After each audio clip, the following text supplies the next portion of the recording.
Hello, everyone, and welcome back. It's the Full 40 with Chris and Rob, part of the Nova Insider Network. It's the end of the road, Rob. We are here. The post-mortem. It is Tuesday, April 5th. It's about 9 o'clock at night. We're both back from New Orleans. Yeah. Both got a chance to watch that national championship game We did. last night, which unfortunately Villanova did not take part of. But quick agenda for this episode. Actually, quite a bit to cover here. We'll do a little bit of the final game recap. There's not a whole lot that we care to say about it. It is what it is, but we'll get into that in just a little bit. Definitely want to do a post-mortem on the season, kind of like a season in review, if you will, not to be confused with our awards episode, the 40s, where we hand out theoretical bottles of malt liquor to certain players and people and others around the program. Listener note, if you're lucky, we've only done them 2 out of 4 years. Yeah, so but we take this over the top this year. Because we have Rachel and Brian to hold us accountable, I think we'll actually get it done this year. So we're bringing it back. We're going to do the 40s, but that's not this episode. That's a different episode later. So we have a couple of those things. There's definitely a lot to go around in terms of all the other happenings around college basketball. So we'll talk a little bit about that. Talk a little bit about what to expect going forward. So good amount to cover here on this podcast, Rob. So let's start with let's rock and roll. You ready to rock and roll? I'm ready to rock and roll. Let's start with the game so we can move kind of that out of the way. So look, we played Kansas. We lost. I think the final score was 81-65. Lost by 16. Game was played a little closer than that. I agree. I was going to say the score was not representative. Yeah. I thought of the overall feel of it. But it was played closer than that, but it never felt like it got to a point where I was like, we're going to win. No, I absolutely not. It was played like a high single digit game where they kind of those funny videos where like a bigger kid has his hand out and kind of has their head on the forehead, and we were kind of throwing our fists and trying to great analogy. Try and land a punch, but could never actually really do it. So that was kind of the feel of the game. There was a couple points in the second half. We got it down to 6. Caleb Daniels had a couple of threes that felt like it went all the way around the rim and rattled out. But they had an answer every single time that we made any type of charge.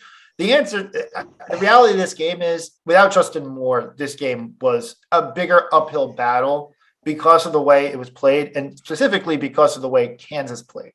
We clearly tried to sag off our shooters a little bit, like make them do what they're not best at. They're not best at shooting the 3 ball. They hadn't shot the 3 ball all that well throughout the tournament. And so we said, well, we're going to collapse inside. We're going to help down low. And if they hit threes, they hit threes, and they hit threes. Unfortunately, we didn't do either of those things well, because McCormick had 25 and nuts too. 10. But it was kind of like one of those things where the game was, I hate to say it, but the game was lost in the first 4 minutes. It was. We went down 10, and that was it. We never recovered. I said a number of times, I might not have said it on our podcast. I got asked to be on a couple others throughout the last week, but I said, if Kansas cuts out to a 10-3 run or something like that, I said exactly, then I don't know if Villanova can hang with them, because the way that all played out, they hit a couple early threes. They got a couple early balls down low. We were able to score. Everything was going in early, and it was just impossible with being shorthanded to come back from that. We actually shot the ball pretty well, 42% from deep. That's what I said. I said it on the last podcast. If you would have told me at the outset that we shoot 40%, I literally said this on the last podcast. If you would have told me we shoot 40% from 3, I would have 100% expected us to win, without a doubt. I figured Kansas doesn't shoot a lot of threes. And if we're hitting, we're in good shape. The weird thing with the strategy was, and look, we don't need to belabor it too much, but the weird thing about the strategy was, okay, so you allow them to sag off, which, by the way, our defense looked like, missing people aside, looked fucking terrible. But you sag off from them. The issue is they don't shoot a lot of threes, but they're actually quite a good 3-point shooting team when they do shoot them. Yeah. And they have several capable shooters, which they did take advantage of. So that to me was a little bit of a miss. I don't know. There were so many open looks they had. It was absolutely nuts. Yeah, you don't expect Agbaji, as good as he is, to make 6 or 7 from deep. Right? Well, yeah, for sure. Yeah. I mean, they shot lights out. Even if he goes 3 for 7, which is above his average, like that's the game's in a different situation. But we could, if end or butt our way through it. We didn't have the personnel to hang with them in this game. The way they played. I do think this was, again, we mentioned this at the outset. I don't think the score represented this. I think this is a 1 or 2 of those Caleb shots go in. It just changes the tenor of the game and you get it close enough. Does it change the outcome? I don't know. But it definitely changes how it plays out in the end, in my mind. And, look, you can do the easy math and say, well, Justin Moore scores X points a game. Yeah, fine. Justin Moore, I think the bigger impact is 1 or 2 of those plays, 1 or 2 of their plays end up as a stop. 1 or 2 of our plays go down, and that ends up being, an 8-point swing or something, and just changes how the momentum shifts. But it is what it is. Look, Kansas shut the lights out. They repaid 2018 a little bit. Mm-hmm. They showed up. They got the job done. They were favored. They won, and then they took care of business in a really impressive victory last night in the national championship game. Look, I got to be honest with you. Was I disappointed in the moment? Of course. I'm always disappointed when Villanova loses. I'm always disappointed when Villanova's season ends. I wasn't two-faced, if I'm being completely candid with you. Did I think we could win the game, like going into it? Of course. I thought we could win the national championship going into it with our style of play, even without Moore. I thought we had the ability, because we played such a different style than everybody else, to really bother the other 3 teams in the Final Four, no matter who we saw. Yeah. But if a team as good as Kansas goes off, you aren't going to win. Yeah. And that's what happened. We had played good defense up till then. I don't think we played great defense, even considering the Justin Moore absence. Justin Moore, everyone says he's our best defender. That certainly this is evidence in that category. But the reality of the situation is we're undermanned. We lost to an opponent. That opponent won the national championship. I don't really think there's a lot to hang our heads about as Villanova fans. Of course not. And so it is what it is. And we lost the game. I don't want to go into much more detail in that on the game, because that's kind of how I remember it. And I agree. And it is what it is. So look, the other thing too, that it's unfortunate when you lose, but it wasn't heartbreaking. The fashion of it wasn't heartbreaking.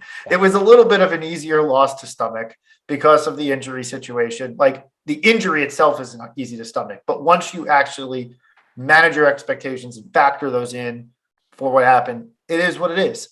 And also, it was our 7th Final Four. We've won 3 out of 7 of those Final Fours, if you will. Yeah.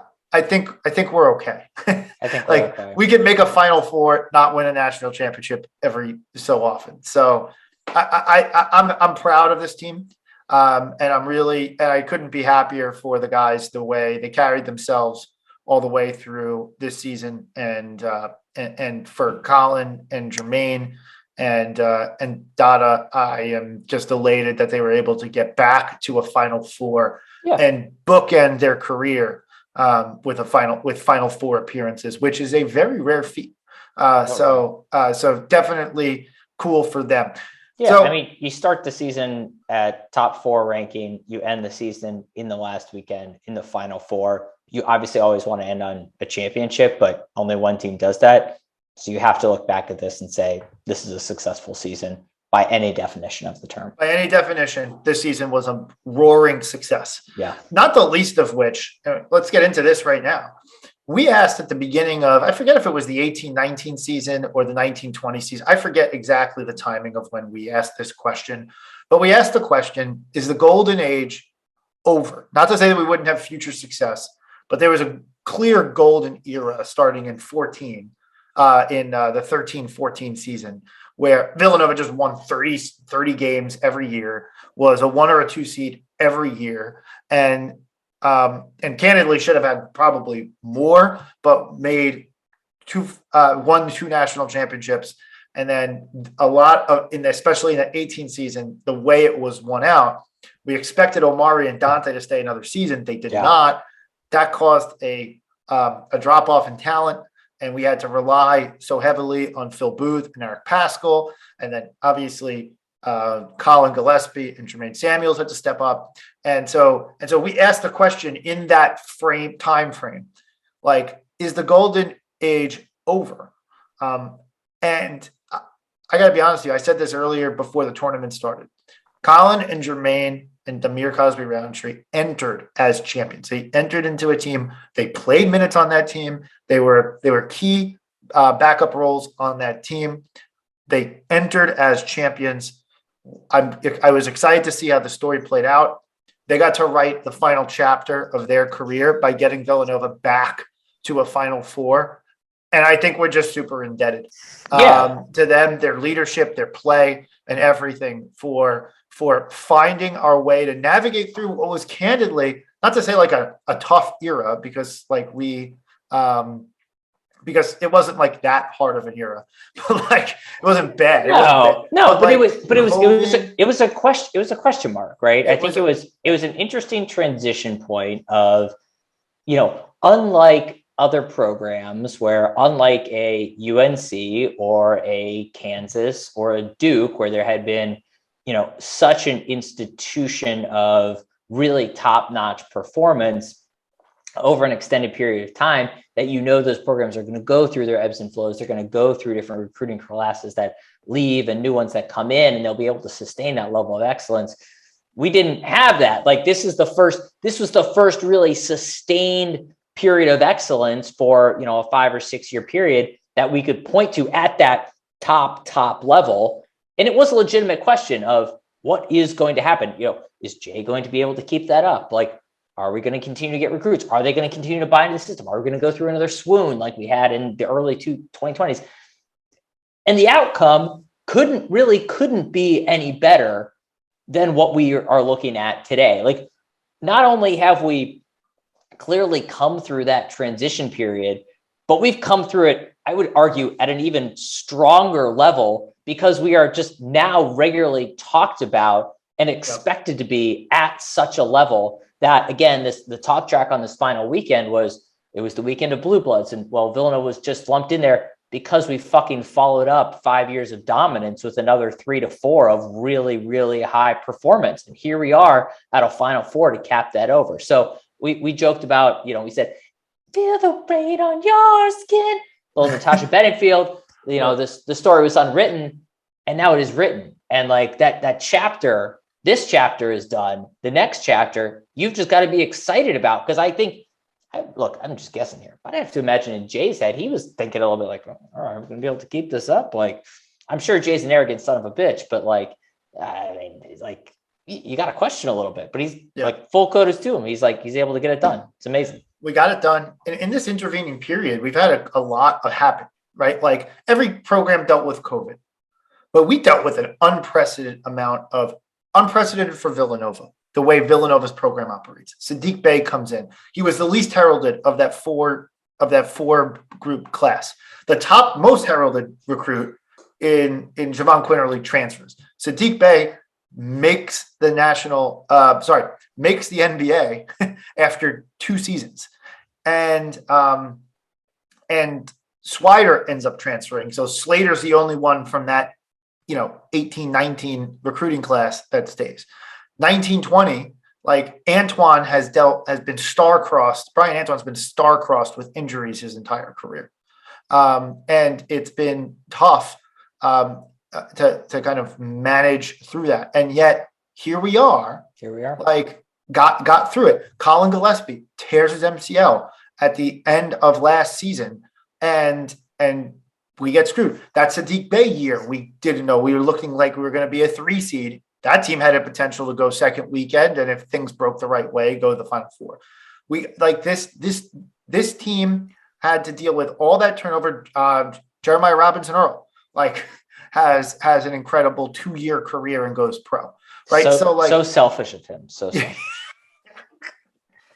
Sorry, that's a reference to a Twitter comment that we got that was unbelievable. But anyway, we started sending players to the league after 2 years. In addition to that, we also dealt with unprecedented assistant coaching turnover.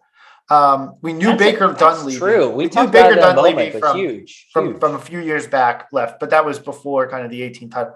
But then Ashley Howard has since gone to LaSalle and left and got fired. Actually, they hired Fran Dunphy as of today, who is now on his third Big Five school in his career. So that's kind of wild. And then Kyle Neptune's at Fordham. And so these guys were staples of the program. And so we asked, Dwayne Anderson's come into the fold after leaving Penn State. We've had Mike Nardi's been there for a while. George Hokovich's been there for a while. And so there's obviously been some steady kind of progression, if you will. But when you lose top tier assistants, these are the guys actively developing your players, recruiting players, etc. And yet the train has stayed on the tracks and has continued to stay at a pretty high fucking speed. Yeah. So a lot of that is due to Colin Gillespie, Jermaine Samuels, and even though he didn't spend as much time on the court in the latter half of his career, the helpful leadership of Demir Cosby-Roundtree. And so you point to that and say these guys carried the banner of this program in such an honorable, awesome way and got us back to a Final Four and did so in a manner that made people say, this is now a top end, high elite, potentially blue blood program. And we have Colin Gillespie, Jermaine Samuels, and Demir Cosby-Roundtree to thank for that. And so when you point to their career arc, and we'll get more into this on future episodes, but when you point to their career arc, I mean, absolutely incredible.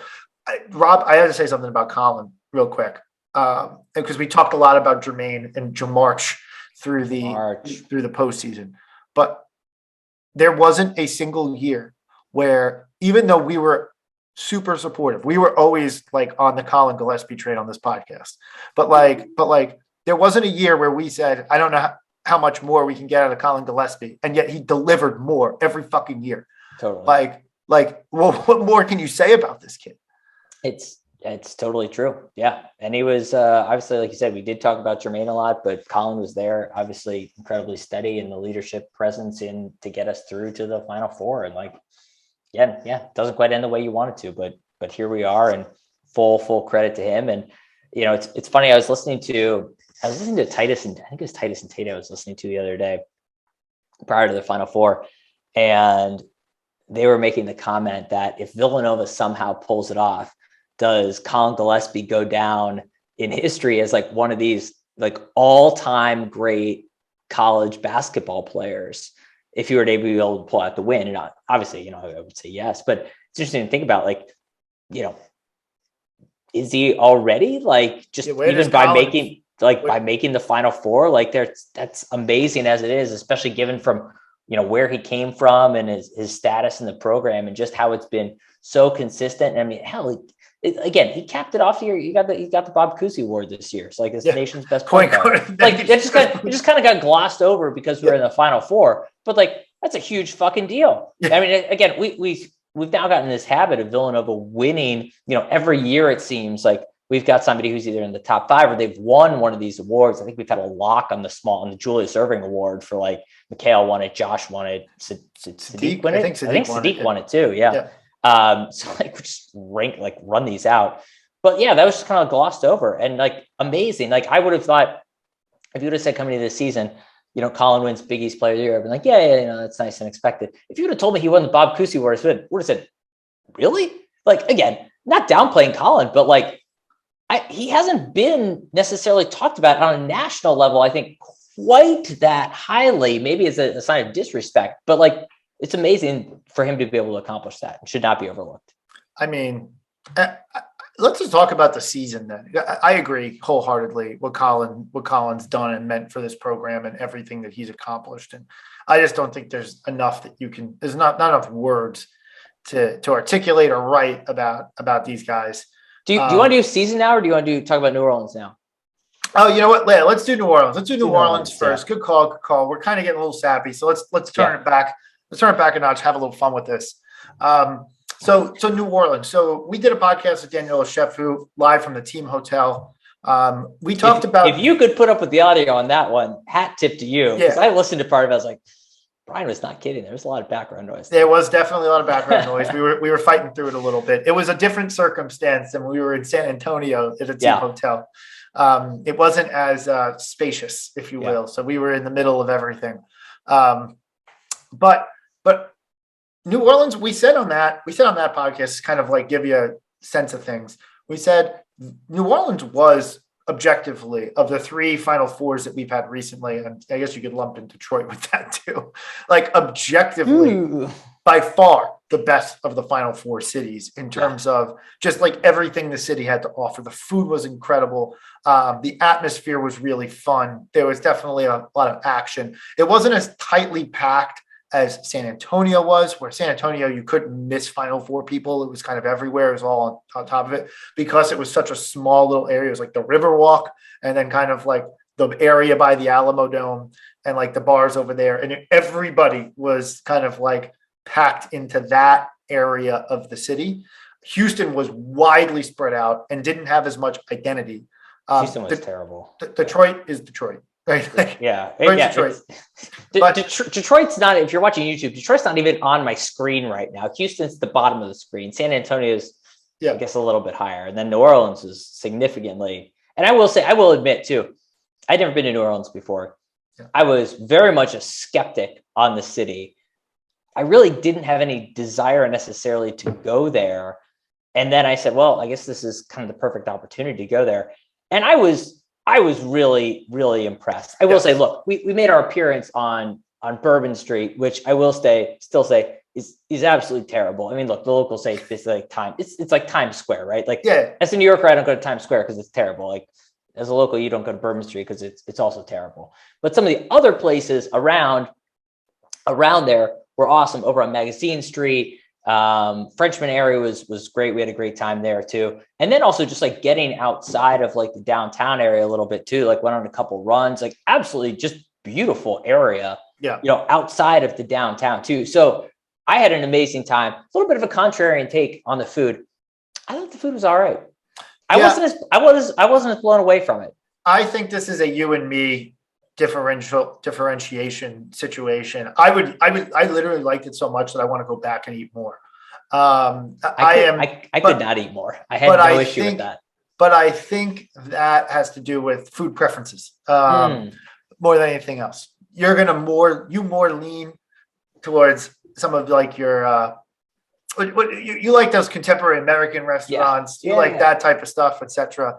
I've always been a little bit more exotic, if you will, off the beaten path. Not to say that New Orleans food is overly exotic, but I was going to say, what are you talking about? It's like all like Creole food, like it's not Creole, but a little bit different flavor profile. I like more seafood. I like a lot of seafood, like in terms of. I don't know about this comparison. I just wasn't that impressed by it. I like all these things. Yeah, I like whatever we're defining exotic food. I feel like I'm bordering on something here. I'm going to get canceled. I'm telling you, I love seafood. Our food preferences matter here, and I think my food preferences would lead me to like this more than perhaps. That's the ultimate point. Okay, sorry. The one hot take: beignets totally overrated. Well, first off, wait, hold on. This is actually a point of contention. This is absurd. Rob didn't want to wait online, which is not an abnormal line for Cafe Du Monde at all. But Rob did not want to wait online, so he went to Cafe Beignet and got which is the like other a chain. big, which is the other a chain. big. It's the other big beignet place. If you look up best beignet places, it's like Cafe Du Monde and Cafe You had to Beignet. go to Dumont. No, Man. You had to go to the line Cafe. was an hour and a half. Oh, I'm sorry, you had to take some calls. You couldn't wait in line. If you wanted to go so much, you should have gone there.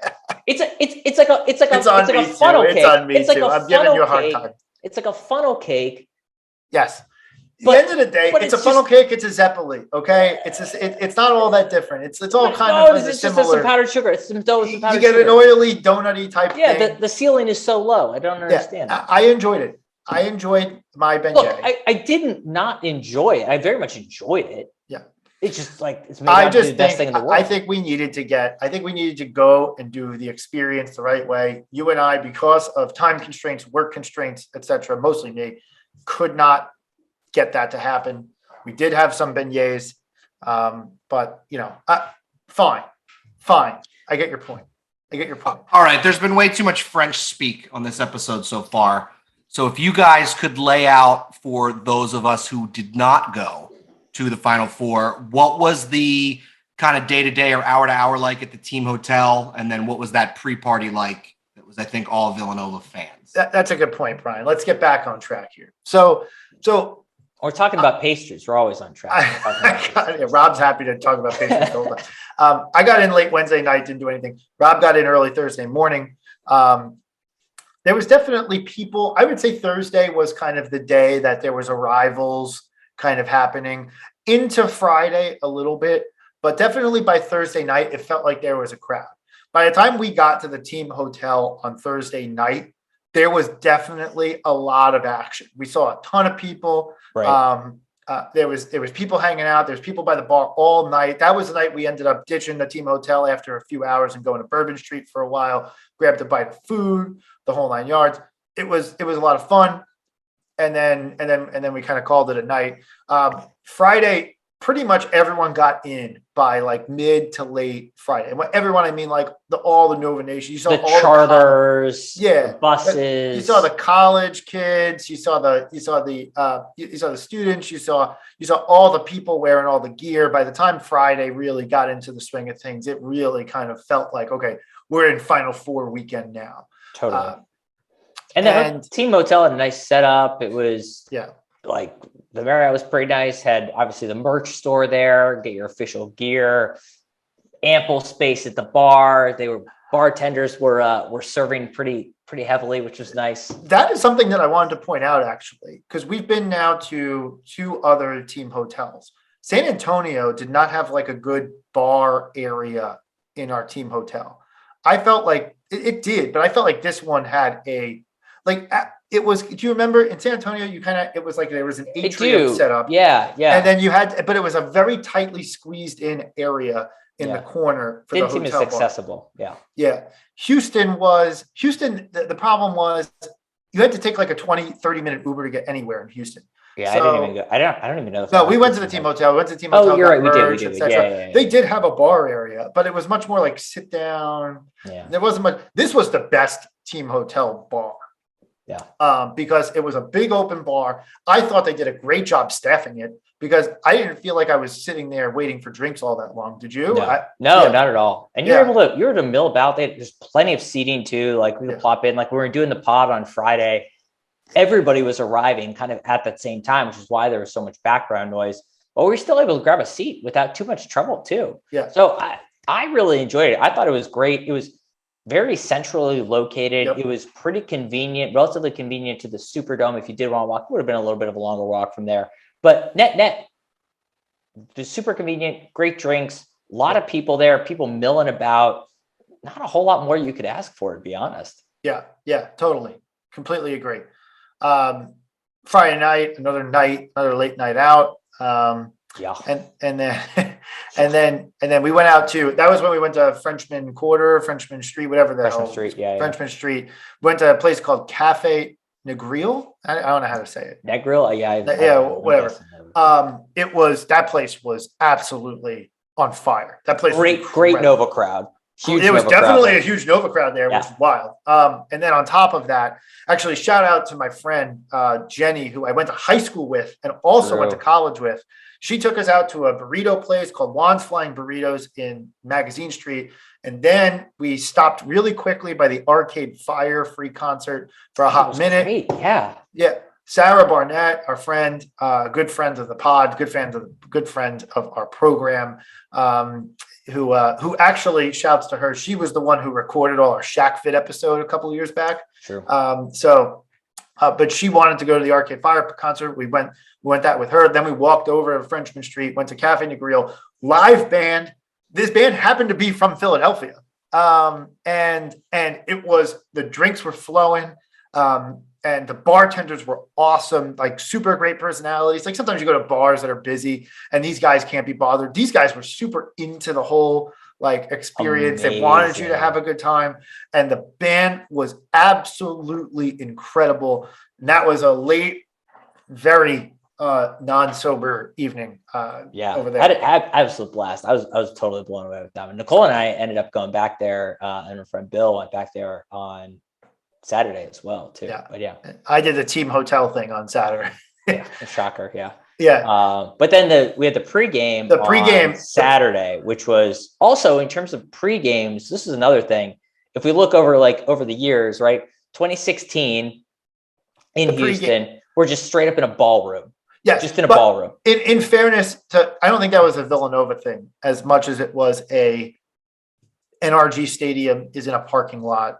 I mean, fine. It doesn't matter. It doesn't matter. Whatever it is. It was in a ballroom. It was fine. It was our first time there. We had a blast. Don't get me wrong. San Antonio, we're in like an indoor outdoor space. It was a lot cooler, had good vibes, really enjoyed it. And then this place, I have no idea what it was. I can't remember what it was called. It doesn't matter. Walk in, place is bumping, really cool setup. It's clearly an event venue. It's got a great feel to it. Got a bunch of different spaces all spread out. Again, drinks were flowing. The people were absolutely pumped to be there. And it was like, I don't know who gets the credit for it, but if Villanova is the one organizing it, like they should get some credit because they are definitely stepping the game up on that front. Food was good too. Food was. I liked the food. I didn't have too much food there. I did have the macaroni. I didn't have enough food. I don't have macaroni. Sure. I was going to say, we both had plenty of drinks. We were doing shots, which I haven't done shots in a very long time, probably since somebody's wedding recently. But yeah, we probably had a little bit too much to drink prior to the game, but all net a great time. But I got to say thank you. A bunch of people did come up and say hello. People who listen to the podcast, and that was really awesome. I really appreciate you guys coming and saying hello to us. And it was definitely a lot of fun to meet some of our listeners. And I hope to get more opportunities to do that in the future. So that was really cool. And I really thank all those people who did that. And it was really awesome to get to meet you. One funny thing there. A couple of people didn't know who was Chris and who was Rob. So yes, that was definitely a thing. There's definitely a thing, which is funny because like I do more of the talking. On the podcast. Rob is the clearly better looking one, and so we both had something to be offended by in this situation when people didn't know who was who. But that's fair enough. It was really funny. So with all that being said, so the pregame was awesome. Then we got over to the Superdome. This is the area where I do want to issue a little bit of a complaint. We got tickets through the school. Our friend Evan, shout out to our friend Evan, was able to acquire tickets through the school. He's a season ticket holder. Although that didn't seem to play a factor, it seemed to be like a first come, first serve thing. Really weird. Really weird. It was really weirdly organized and done. And I'm not exactly sure why you do it. Like, why would you have all these Nova points thing if you're not going to assign the sections by the Nova points? And maybe I'm totally wrong. And our friend who's a season ticket holder, who by definition has to be a pretty big donor, just doesn't have the Nova points. But we had our ticket allotment of like 3,500 or maybe more seats. So I'm actually a little bit surprised that we weren't part a little bit closer to the, was it 3,500 or 7,000? I forget. 3,500. Yeah. Right.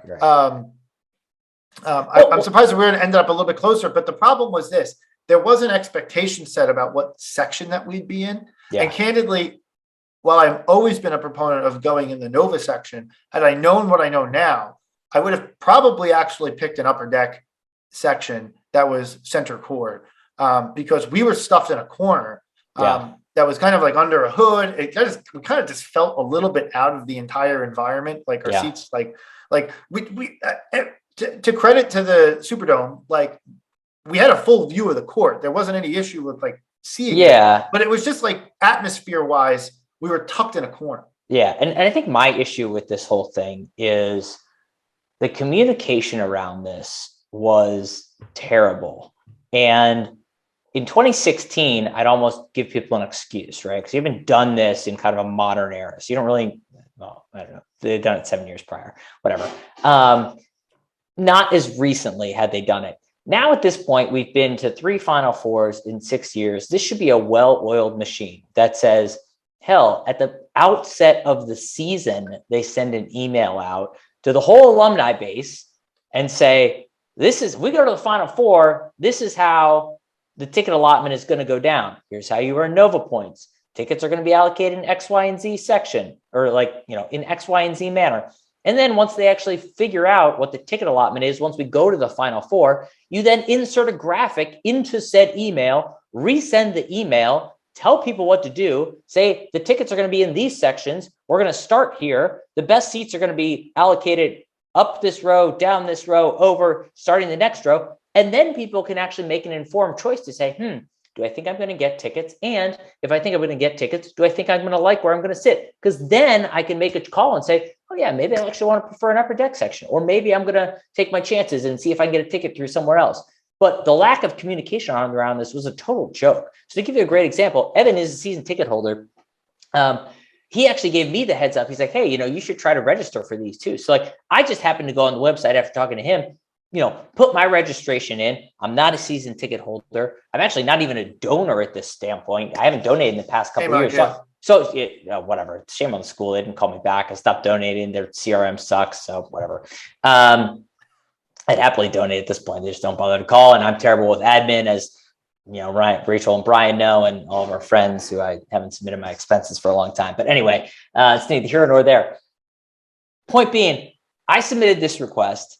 My seats that I got were 10 rows in the same section, 10 rows behind the seats that Evan got. That's crazy and makes no sense. A season ticket holder should get preference because he's a season ticket holder. Right.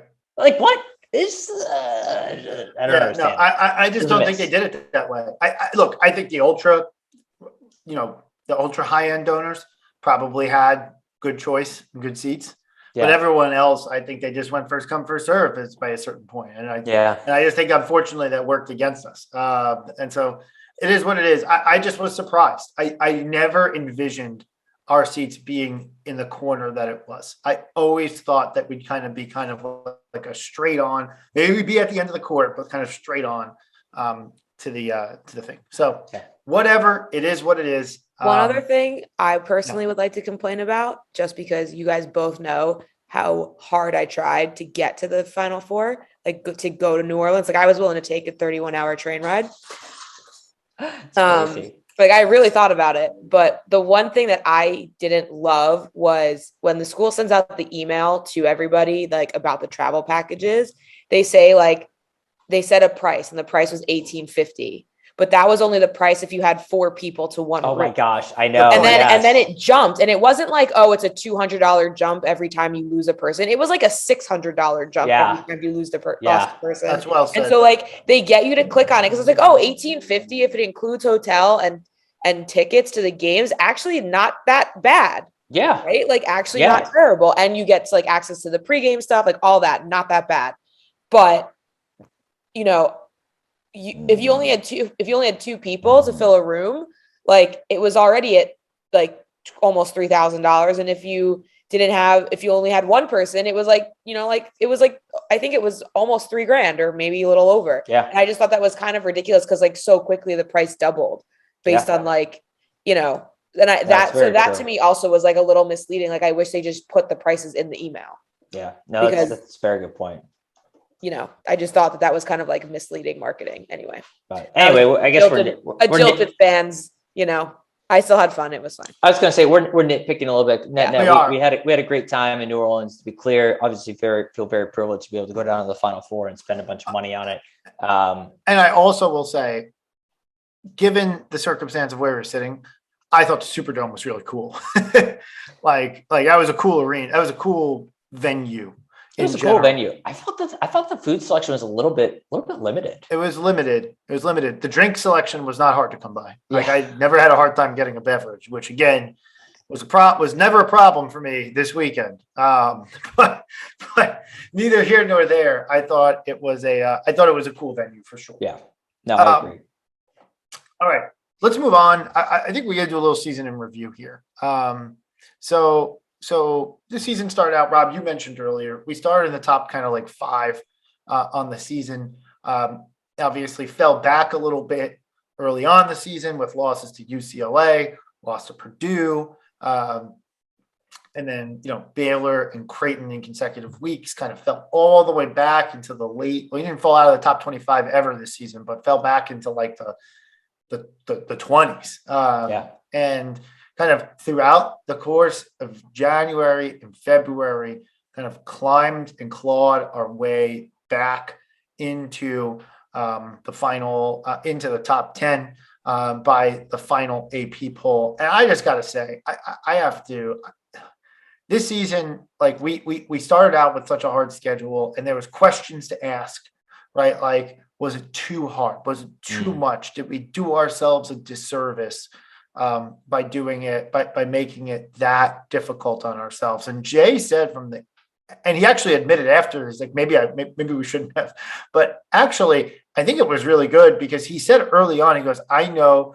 that this class, that the people who are leading this team are mature enough to not get too down after a loss and not lose their confidence. And guess what? Despite 4 losses before January 1st, we only took 4 more losses in the ensuing 3+ months, right? Like, and made it farther than all of the teams where we lost those losses. Yeah. Yeah.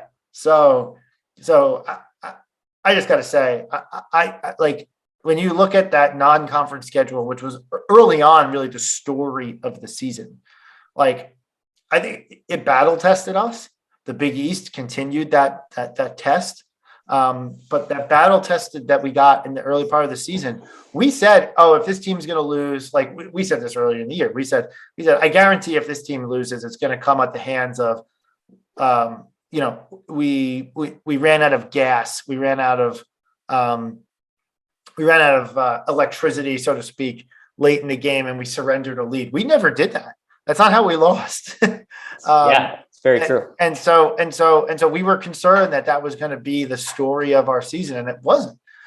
So kudos to these guys, kudos to Jay and the program for not letting those early season losses kind of define our season at all. And instead actually kind of like toughened us up a little bit and got us going through the latter part of the season. Now, the narrative early on that we did not get enough from our bench, I think actually did play a role down the stretch of the season. Like you could point to the fact that yes, we made a Final Four and all that stuff, and this is absolutely by all means like a very successful season. But the fact of the matter remains that we were down players and could not go to Patterson and Njoku. Like we used a lot of Antoine, but we could not go deep into our bench in order to find minutes and find length and find strength in those players. And that might be a comment on the players. That might be a comment on the coaches. That might be a comment on trust. Now, but I mean, it's 2 years in a row too. Yeah. And it's one of those things where, we had quite a run of fortune where we didn't have any significant injuries for a number of years. And we'd actually talked to John Shackleton about this a couple of times too, where, we had the broken hands kind of scattered throughout the season, and Phil Booth had like some lingering injury, but by and large, we hadn't had any one-time traumatic injuries, like a Curtis Sumter, where they're out for the year or it happens mid-tournament. And as a result, then, yeah, it plays a little bit into Jay's narrative and his approach of, well, if guys are staying healthy, why do I necessarily need to develop somebody further if I can just push them because it is March, right? And it's one more game, and these guys are young and healthy, and they're going to get up for it. That's all well and good. But now we've got 2 years in a row where a traumatic injury late in the season absolutely impacted the team's fortunes. And Colin, obviously, look, you're never going to replace Colin, to be very clear, right? Were you going to fully replace Justin? No, not 1-to-1. But would we have performed better had Antoine, had Patterson gotten more run throughout the season so that they were more comfortable stepping into those roles? I would argue yes. Again, does it change the outcome of the game? I don't know that it does. Yeah. But I think it changes a few possessions. It changes some of those closeouts, and it probably makes this a tighter game. It could have made this a tighter game. I think the bigger issue is we now have a situation where Justin Moore very well might not play next season or for a significant chunk of next season. Yeah. And what's the answer to that question? And I'm not ready at this point in terms of the podcast. I'm not look, I could free associate, but I'm not ready at this point in time to answer that question because I want to see what the transfer portal looks like. I want to see kind of what happens here, following the season. There's definitely talk on hashtag Villanova Twitter. That's like, oh, there's going to be a transfer. I'm not convinced that there will be. I'm not convinced that there won't be. But I just think we need to let the dust settle on this season a little bit more before I start to speculate, talk starting lineups for next year, etc. I want to let this Final Four breathe a little bit, candidly. So yeah, look, we talked about this as a narrative all season long. I just think to put a bow on it, I think you could ask for more from what took place in terms of how we utilized the bench. I don't think you could ask for more in terms of the result of this season. So I think that's kind of the bow that you tie this knot with, okay, well, we got as much out of the season as we probably could have. And candidly, there was only 2 more games to win to get any more out of it. Yeah. But what else could there have been potentially in terms of go forward potential? But these guys get better over the summer. These guys work hard over the summer. These guys work hard throughout the year in practice. So that story, to go back to the unwritten point, is a little unwritten, but I'm not too worried going forward. I just want to see how the dust settles on the transfer portal and other decisions.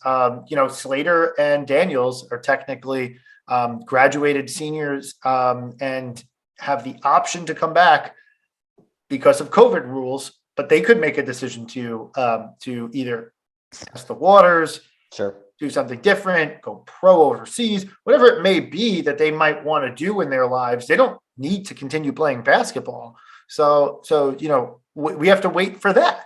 Yeah. So there's definitely things that, do I think they're going to come back? Yeah, I happen to think that both come back. I happen to think we probably have one transfer out, one transfer in. I actually won't name any names because I don't know who those people will be. I could kick around 5 names that could do it. And I could kick around, and there's about 1,100, 1,200 names in the transfer portal right now who could come here. So I'm going to let that dust up. That's all my point is there. In terms of other narrative throughout the season, we talked about Samuels throughout the course of the season. I think we answered that narrative quite a bit. It was awesome down the stretch to see Jermaine Samuels realize his full potential and be a driving force on this team that really, in my mind, won us 4 or 5 games in the month of March this year. And I just have nothing but positive things to say for how he ended his career, especially given that he had shaky moments and battled through some injuries throughout the season. Yeah, absolutely. We were obviously down on him at times, but to be able to round that out is just so phenomenal. And a guy who we always talked about so much of his potential. And we talked about so many times what this team could be like when he hits that potential, when he gets to that level. And that's exactly what you saw in the entire last month of the season. You saw him hitting that potential. And look, I don't want to make what could have been, because frankly, probably not a whole lot more could have been from a team perspective had Jermaine hit that a little bit earlier. I don't know. Maybe we end up as a 1 seed, but does it change the outcome of this season? No. Who cares? Does it change the trajectory of his career? That's an interesting question. Would he be, on some draft boards at this point, getting some consideration? Yeah, perhaps. I think he still has, he's got a lot of polishing that still has to be done. So I don't know if that's necessarily in his future. But it was really cool to see it absolutely come together. And that's a theme that we've talked a little bit about on the past couple episodes as well, too. And one thing I continue to be guilty of as a fan is just not trusting that Jay will be able to get it together and these guys will coalesce. But year in and year out, that just seems to be what happens, no matter necessarily how rocky things are at the outset, even with those losses early, to be able to pull it together. Obviously, shades of 2016, where you're getting blown out and you question the team, but then just everything starts to click. And I think we asked A-Ray about it a little bit, and he said, it's just reps, and maybe it is just reps, but I gotta think there's something a little extra there. So I don't know what exactly is happening, but the way that the team does seem to consistently be able to elevate their performance come March, I think, that's ultimately a hallmark of a great coach, right? You talk about the great coaches as the ones who are able to perform in March, right? They're not the ones who have great regular season success. They're the ones who have multiple titles, the ones who have a bunch of Final Fours. And the ones who have a bunch of titles and a bunch of Final Fours are the guys who are able to get it together and really elevate their team and take them to the next level. And look, Jay's been absolutely able to do that now for the past, call it, 7 years at this point. And that is something that should absolutely not be overlooked. So look, that won't change how I'm sure I'll react when we lose a couple games at the beginning of next season. But, it's something good to kind of keep in the back of your mind that if we do have a veteran-laden roster who has that experience, you got to know that they've got the pieces there to be able to get it together to the best extent they have possible. Yeah. I think one of the lessons I've learned over the course of being a fan is that riding or dying on a singular game. Look, early in the season, you don't have a big sample size, so I get it more. Riding or dying on a single game in a regular season is like you're going to kill yourself over it. It's too much. Yeah. Root hard. Don't get me wrong. Go nuts. If you're at the game, go absolutely insanely wild and use it as a moment to drink a little too much and have a little too much fun. You won't regret that ever. But the reality of the situation is that when we're at a program like us, individual losses or wins are going to happen. Weird shit's going to happen in an individual season. It's going to be crazy. I want to continue kind of going through the season in review. How'd this team come in second technically in the Big East regular season? Is pretty remarkable because we lose 1 to Creighton. We lose 2 to Marquette, and then only take 1 more loss at UConn for the rest of the regular season. This team stretch where they went on the road and beat Providence at the Dunk, had a really tight loss against UConn, and then kind of swept everybody out through the rest of the regular season, including beating Providence again at the Pavilion. The way this team held its shit together and got through that end of the season, which was a gauntlet, was in retrospect super impressive. And to get those 2 games from Providence, who had a good showing in the tournament, gave Kansas a hell of a fight, actually, in retrospect. I was curious as to what they were doing game plan wise. They just couldn't put the ball in the bucket, and yet they still held Kansas to, I think, a tournament low point total. So it was they had an impressive season, and we won 2 games against them. So I think that was impressive. And then this team's Big East tournament championship was definitely one to remember. That I'll always, if you're going to talk about games that I'll remember in this season, the 3 games that stick out to me: the game at the Dunk, I'll add the game at UConn, even though it was a loss, the game at home versus Providence, and the UConn game and the Creighton game in the Big East tournament and really the St. John's game too. The whole Big East tournament was wild.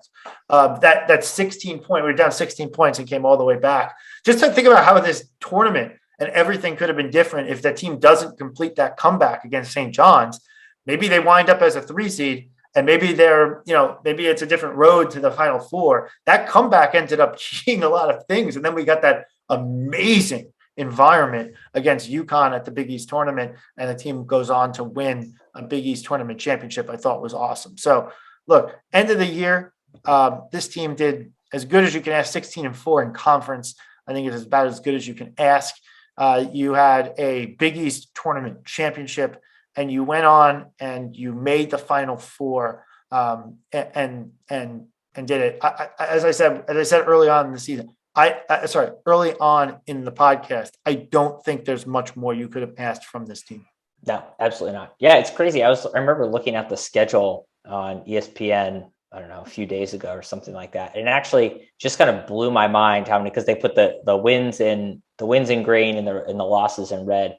It's really nuts. Once you hit basically the first of the year after that Creighton loss, it's just green, green, green, green. Oh, little blip, green, green, green, green, green. Just one win after another. And in the moment, I definitely didn't have full appreciation for just how many of those wins really get strung together. Now, obviously, when you look back at the record and you say 16-4, inherently, they have to have strung a lot of wins together just to get that record.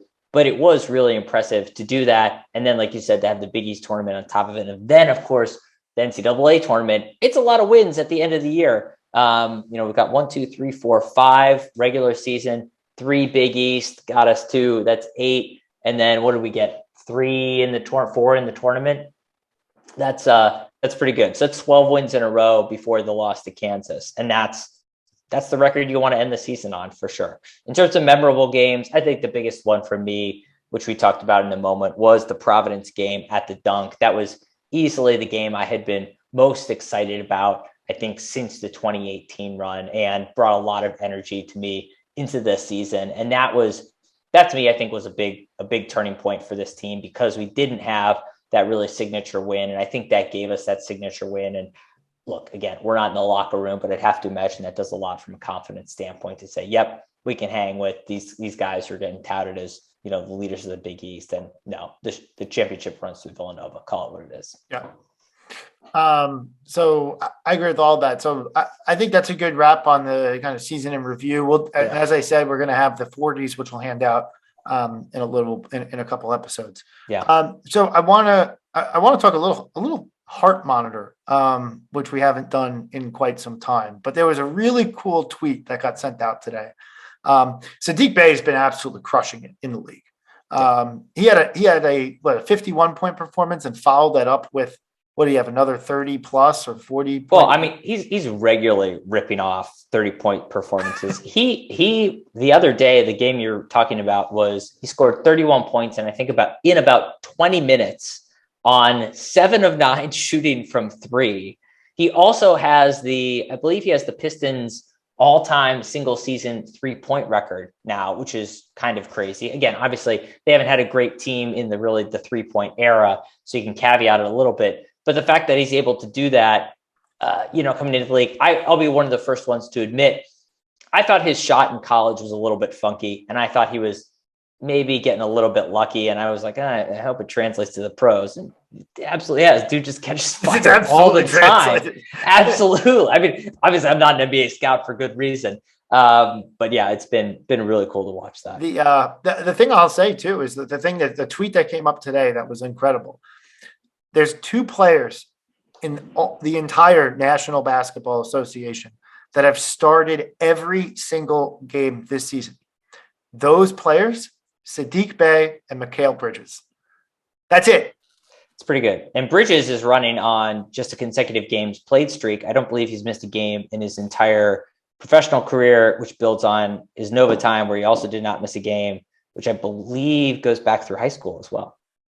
Well, he redshirted the 1 year, but yes, he didn't technically. Okay, go fuck yourself. Jesus. God. But my God, it's a game he was eligible for. So I mean, yeah. It checks out. Oh, the Iron Man, that nature of these two guys is incredible. So that's why I pointed it out. I thought that was like a really, I thought that was a really awesome. I thought that was a really awesome tweet there, and I really love to see our guys continuing to do well in the league. All right, I gotta throw out to also Sadiq Bey here. So there's this post that Nova Insider put it up. I think Nova MB probably put it up too. Is like a bunch of the alums who were at the Final Four. Sadiq is standing there. His shoulders look like they're about 5 feet wide, and he makes Josh Hart looks like Josh Hart is like the tiniest man in like the stadium. It's unreal. I was like, okay, dude, like hit the gym much? Like, geez, good for him. Yeah, and by the way, Josh's not small. No, it's like Josh is super in shape, and Sadiq's just like, yeah, I'm here. Yeah, 51 points coming at you. Oh my goodness, amazing. All right, so that kind of takes care of that. Also, just a couple other housekeeping items. Well, Chris, before you kind of start to sign off, I wanted to see, especially for like a season wrap up, if you wanted to take a victory lap on the Big East coaching carousel, because even as a Big East detractor, I think they performed pretty well for the available spots. That's actually a really good point, Brian, and I'm glad you brought it up. I appreciate that. So the Big East this year had there was a lot of talk going on. Oh, is Ed Cooley going to move on? What's going to happen with Ewing? What's going to happen with Kevin Willard, etc.? Kevin Willard moves on to Maryland, and all they do is bring in newly minted, awesome young coach Shaheen Holloway, who just took his St. Peter's team to the Elite Eight. And oh, by the way, like the 2 or 3 like most important players on that team just all put their name in the transfer portal, and so there's a question that they might all go to Seton Hall. So here we go, adding newly minted Elite Eight coach Shaheen Holloway, and I feel like Seton Hall is more excited about their future than Maryland is, despite the fact that Maryland just hired the Seton Hall coach away. So that's number one, but that doesn't even scratch the surface. Xavier cans Travis Steele, who winds up at Miami of Ohio. That news just broke in the last week. Xavier goes on, wins the NIT under Jonas Hayes, I think his name is, who was their interim coach. And in the middle, they hire Sean Miller, who used to coach Xavier and obviously has coached great teams since, especially at the University of Arizona. So you had those two. You had that switcheroo. So Sean Miller was out of the game for a year or two, comes back at the coach at Xavier, seems super amped about the opportunity. So he's obviously going to get them rolling pretty good. He's an excellent recruiter, whether that's the result of cheating or not. As many people said to me this weekend, cheating's legal now. So I think it's going to be absolutely fine. I think they're going to do great, and he's obviously still coached some great teams. So like I expect Xavier to be quite good, and then in addition to Xavier, you go to Butler, who waited for a while but finally fired Laval Jordan, and all they do is go and hire Thad Matta, who was the coach at Butler for a while, and Xavier, I think, yes, and then was a very successful coach at Ohio State for several years, went to Final Fours, etc. So now they hired a Final Four caliber, Elite Eight caliber coach at Butler. So in this short period of time, you've added 3 Elite Eight minimum coaches to the roster, where there previously was no. It's crazy. It's absolutely crazy. And in the middle of all of this, Ed Cooley wins National Coach of the Year, which is kind of not that surprising given the expectations of Providence going into the season. But now we have the National Coach of the Year, who is widely recognized as, if not the best coach in college basketball, a top 3 or 5 coach in college basketball, in our coach, Jay Wright. You have 3 more Elite Eight coaches added to the roster. And you have and that doesn't take and you have Shaka Smart, who's made a Final Four. And so and Greg McDermott just signed an extension with great. This has been an absolutely incredible offseason so far. And Georgetown continuing moving from strength to strength by just saying, yeah, Pat's our guy. So, I mean, they locked that one down at the end of last season. So hat tip to them on really keeping the Big East afloat there. Jeez. Good God. It's terrible. No, you know what? The thing is it's always important to really invest in your coach after an unprecedented season. And that's what they did. That's what they did. Hey, somebody's got to be last. We just know who it's going to be. And it's not DePaul. No, DePaul's on the up and up, baby. Tony Stubblefield's got that program rolling. Here we go. Man, I never thought I'd see the day. Oh my goodness. It's really become a sight to behold. And Hurley at UConn hasn't gotten it done in the tournament, but they've kind of improved their program every year since too. So it's very exciting to see kind of this. I mean, you give it you probably can't do a year. Give this 2 years where this conference is going to be with all these coaches. This coaching roster rivals every conference in the country. It is that good. So I am super pumped for the future of the Big East. And Brian, I appreciate you teeing me up for that. One more We are thing. nothing if we don't have our integrity. That's right. One more thing. Predictions on Suits making a comeback. No, they're dead. I think it's dead. I'm going to go with it's over.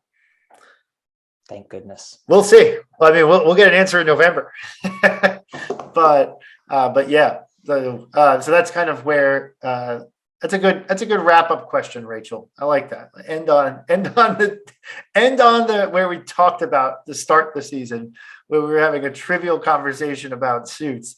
Full circle, baby. Full circle. Full circle here on the full 40. So I love it. Let's end on that note, Rob. What do you say? I think it sounds good to me. All right, awesome. Stay tuned for future episodes. We got the 40s coming up.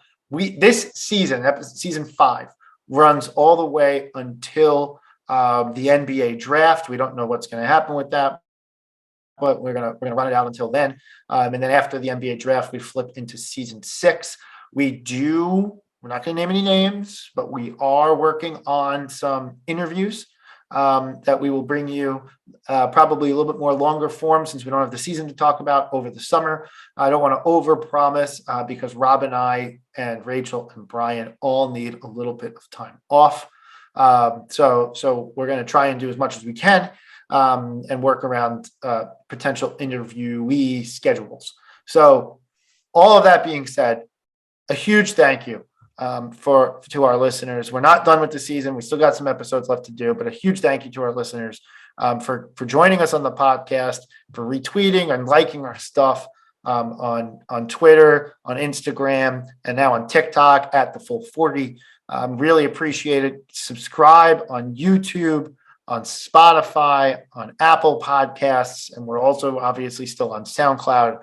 But we really appreciate everybody for listening and engaging with us throughout the season. This has been a season to remember and a season we'll never forget.